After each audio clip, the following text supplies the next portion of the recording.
résultats des matchs d'hier. Donc déjà commençons par le premier match.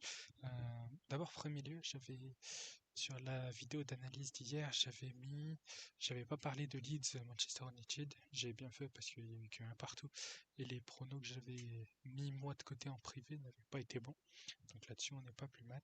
Et Amorim a été suspendu du coup par la direction de Manchester United. Donc il sera remplacé déjà là pour en temps, il sera remplacé en tant qu'entraîneur. Donc bon, info qui vient de tomber ce matin. Donc, dommage. Dommage pour Amorim quand même si parce que le club pour moi est pas de son talent. Revenons à ce qui nous intéresse, c'est-à-dire déjà le premier match. Marseille-Nantes, j'avais vu une victoire de Marseille avec le but de Greenwood, donc là on le voit. Marseille n'a pas été bon du tout. Très mauvaise rentrée de match. Il n'y a pas grand chose à dire. Ils prennent 2-0. Alors que pourtant ils avaient l'équipe en fait pour tout faire, pour gagner, pour espérer monter quand même au classement, parce que là ils sont troisième, ils auraient pu prendre de l'avance sur Lille. Mais donc là non, rien. Il s'est rien passé sur le match de Marseille pour qu'ils puissent ne serait-ce que gagner ou que Greenwood marque. Donc je peux pas dire grand chose là-dessus. Ils prennent 2 cartons rouges. J'ai pas vu le match, mais je veux pas critiquer sur les extraits que j'ai vus. Mais pour moi, même si vous êtes à 9 contre 11 ou même à 11 contre 11, ce genre de match-là doit pas arriver. Donc, malheureusement, c'est le pari un peu le plus intéressant que j'avais vu hier qui malheureusement ne passe pas. Donc bon, on se rattrapera quand même. Chose intéressante, c'est que sur Instagram, je n'avais donné aucun pronostic sur le Marseille-Nantes, comparé à moi qui en privé avait joué justement Greenwood buteur et Marseille qui gagne. Et malheureusement, ça m'a fait perdre mon pari. Donc voilà, c'est dommage, mais bon, après, compte tenu déjà rien que du carton rouge et du but refusé sur hors-jeu, je sentais déjà que le match partait mal. Donc la victoire nantaise était quasi certaine dès le premier carton rouge. Donc bon, on fait avec, c'est comme ça les paris sportifs. Ensuite, j'avais vu Everton-Brentford. Là aussi, mauvaise analyse de ma part. C'était plus sur Everton favori, comme Brentford était plutôt mauvais à l'extérieur. Bon, en fait, ils me sont fait mentir, les Cherries, avec un Brentford qui a quand même été mieux. Donc, Thiago, que j'avais dit, ouais, il me donne pas satisfaction. Bah, il m'a menti, il a mis un triplé. On va dire que là-dessus, j'ai pas été très très bon. Donc bon, après, on n'a rien validé. J'avais vu le moins de 2,5 buts. J'ai quand même 6 buts dans le match. Le Everton nul ne passe pas. Et le nul non plus. Donc bon, malheureusement, c'est comme ça. Il faut faire avec. Hein, c'est les paris, c'est comme ça. Troisième pronostic, là cette fois-ci, on renoue avec le VR, la victoire. J'avais donné sur Fulham-Liverpool le 0,5 but de Fulham, qui était quand même à 1,42, hein, c'était plutôt bien donné. Ils ont mis 2 buts, donc franchement, dont un dès la 17e minute. Donc franchement, on a validé le pari très rapidement.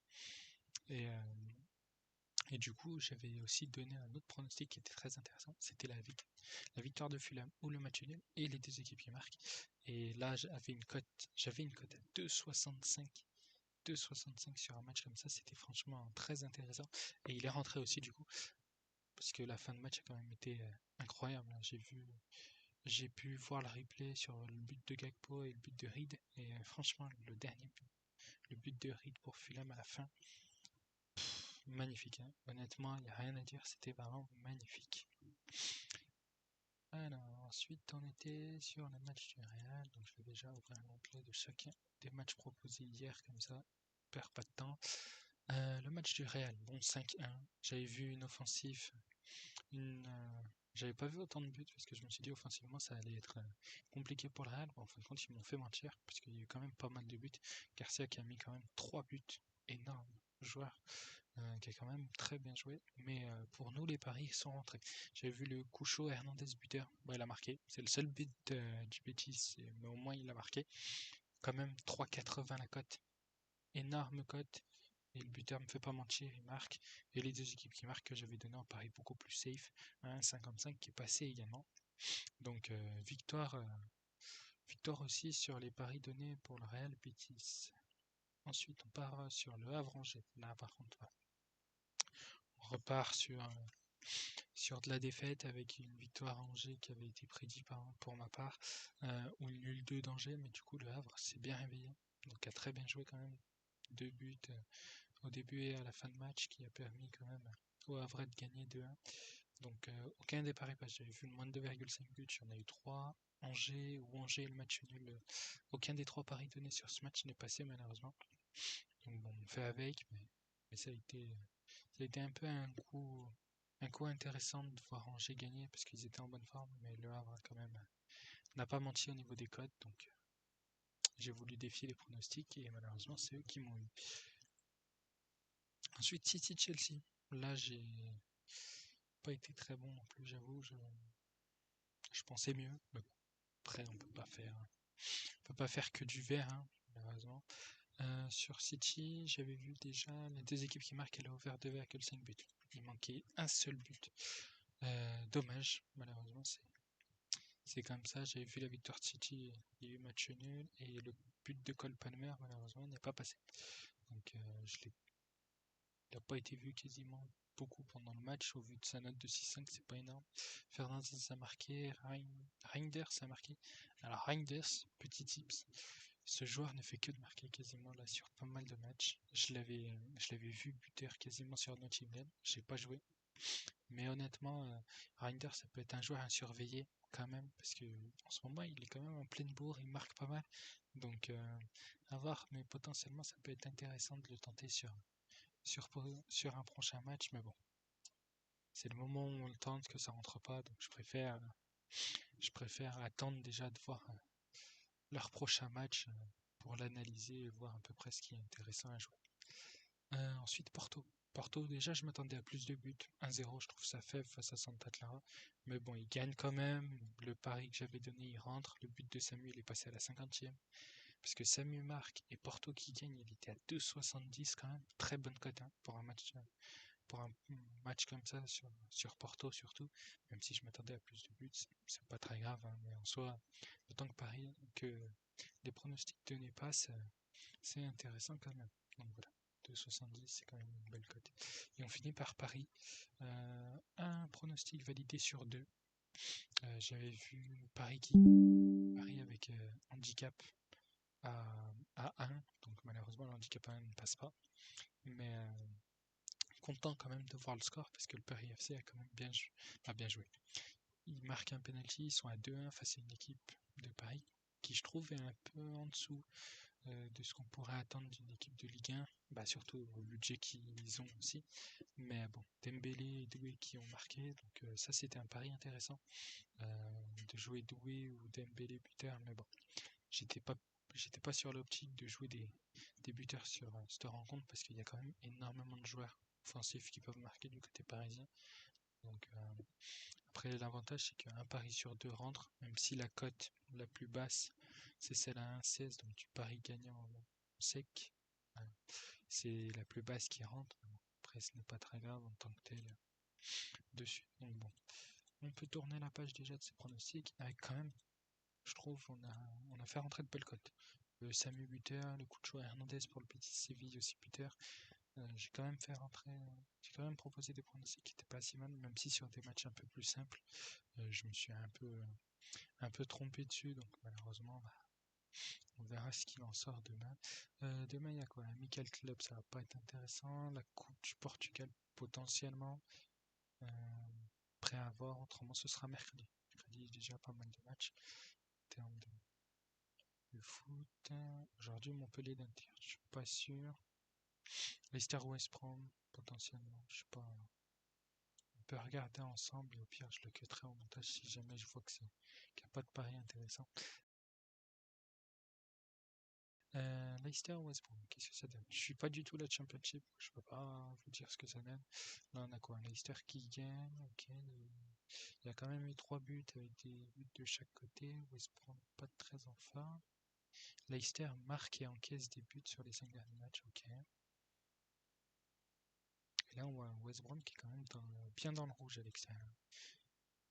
Bon les deux ils ont pas des séries qui sont incroyables en ce moment.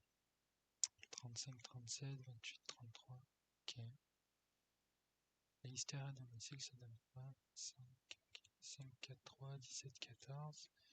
Pour un Leicester à West Brom qui a perdu 10 fois, 12-22. Ok.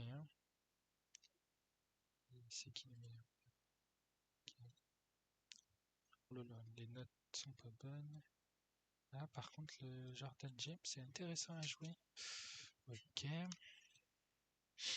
Bah, là, comme ça, au feeling, parce que quand je vous fais des analyses que avec Flash Résultats, j'ai déjà moi analysé au préquel sur d'autres sites, sur d'autres. J'ai vraiment tout cherché avant, mais là, rien que tel, sans chercher plus, la victoire de Leicester peut être intéressante quand même à jouer avec le but de James, je crois que c'est lui. Hein. Ouais, Jordan James buteur, ça peut être intéressant. Après, je sais pas ce que Ayou, tout ça donne en termes de buteur. Là, actuellement, c'est pas des bonnes notes.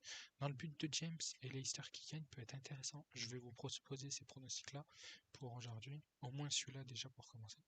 Après, à voir ce que ça donne pour la suite.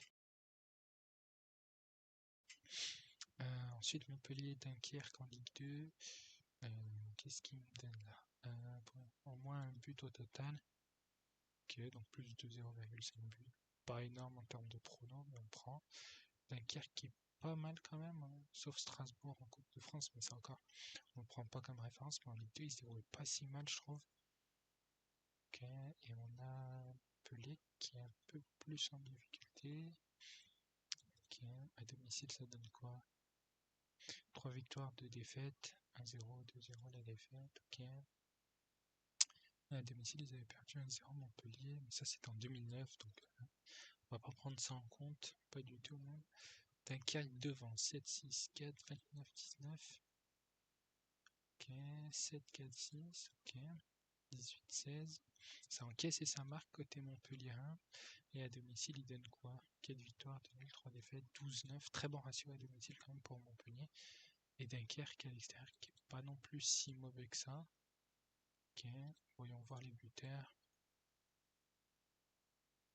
Ok, alors. Enzo Bardelli.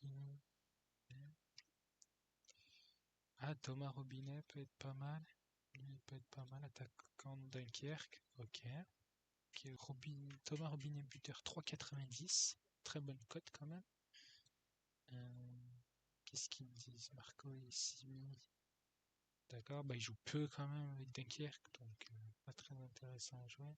Et on a TJ Savanier qui a des bonnes notes, mais c'est pas non plus un buteur né. Passe décisive là en Coupe de France. Buteur. Ouais, TJ Savanier c'est un bon joueur, mais là dans le style où on fait quand même des buts, je suis pas sûr que ce soit un buteur intéressant à jouer. Après, c'est possible. Je vais regarder là maintenant tout de suite. Sans donner de buteur, est-ce que TJ Savanier est à 3,40 buteur? Est-ce que si j'arrive à trouver TJ Savanier comment il s'appelle? Robinet, je sais plus son nom. Thomas, je crois. Thomas Robinet. Ouais, c'est ça. Thomas Robinet ou TJ Savanier buteur, cote à 2. Intéressant quand même, je trouve. Parce que les deux sont en bonne forme. Ça peut être intéressant de le jouer. Je vais valider ça. Valider Leicester. Comme ça, je vous propose ça pour aujourd'hui. Voilà, après faites attention, j'analyse un peu sur le tas. Va tranquillement. Après, en termes de favoris, je sais pas, moi je vois bien un match nul. Dessus, je suis pas très fan non plus des matchs comme ça en Ligue 2, mais match nul pour Montpellier Dunkerque avec TJ Savanier ou Thomas Robinet buteur. Et pour Leicester, je partirais sur une victoire de Leicester avec comment il s'appelle le buteur que j'avais fait. En même temps, je regarde les codes, c'est pour ça que je vous dis ça. Alors, il est le top buteur de Leicester. Lui, James. Jordan James buteur. Honnêtement, ça c'est mon jeu qui se termine, c'est pas grave. Honnêtement, c'est des belles cotes. Là, je suis tombé sur des très belles cotes. Ça peut être intéressant de le tenter quand même. Après, Thomas Robinet buteur. On sait que ça peut être pas mal. Après, seule chose, c'est que Montpellier est quand même offensivement pas si mal. Donc TJ Savanier, je le mets, mais je serais plus sur un Thomas Robinier buteur. Après, une cote à 2 en double chance buteur, c'est pas mal. Donc je vais enregistrer ces paris-là. Je vous donne ça pour aujourd'hui en termes de pronos. Comme ça, vous êtes sûr d'avoir au moins quelque chose pour aujourd'hui. Mais voilà, prenez garde, j'ai pas analysé totalement les matchs sur d'autres sites, tout ça. Donc, je vous laisse là-dessus. Je vous ai donné 2 pronostics aujourd'hui, plus les résultats d'aujourd'hui, d'hier plutôt. Donc, je vous laisse là-dessus. Je vous poste les buteurs et tout ça sur Instagram. Comme ça, vous verrez un peu moi ce que je vois quand même comme pronostic final. Et donc, nous on se retrouve normalement demain. Alors, attendez, on va regarder déjà à quoi ressemble la carte de demain. Ouais, on se retrouve demain au moins un pronostic intéressant à jouer, voire plus. On verra, mais bon. Prenez garde sur les paris sportifs, je le répète. Voilà, perte d'argent, conflit familial, addiction. Prenez garde là-dessus. Et nous, on se retrouve du coup demain pour les résultats d'aujourd'hui ainsi qu'une nouvelle analyse pronostique.